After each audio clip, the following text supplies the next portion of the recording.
بسم اللہ الرحمن الرحیم۔ السلام علیکم ورحمۃ اللہ وبرکاتہ۔ انصار خواتین کو نبی اکرم صلی اللہ علیہ وآلہ وسلم نے کیوں ڈانٹا؟ حضرت ابن عمر رضی اللہ تعالیٰ عنہ فرماتے ہیں کہ رسول اللہ صلی اللہ علیہ وآلہ وسلم ایک مرتبہ ایک قبیلے کی کچھ خواتین کے پاس سے گزرے جو اپنے احد کی لڑائی میں مارے جانے والوں پر رو رہی تھی، تو رسول اللہ صلی اللہ علیہ وآلہ وسلم نے ارشاد فرمایا، حمزہ پر رونے والی کوئی بھی نہیں۔ تو انصار خواتین آئی اور حضرت حمزہ رضی اللہ تعالیٰ عنہ پر رونے لگی۔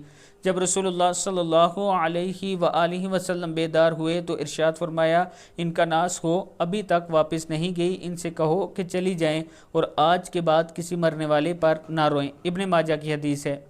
مرنے والوں پر بہن کرنا، چیخ و پکار کرنا، گریبان چاک کرنا، اس کی اسلام اجازت نہیں دیتا۔ اب بیٹھ کر ان کے پاس قرآن پڑھا کریں، اللہ سے دعا کیا کریں ان کی بخشش کی۔ اس ویڈیو کو آپ دوستوں نے آگے ضرور شیئر کرنا ہے۔ السلام علیکم ورحمۃ اللہ وبرکاتہ۔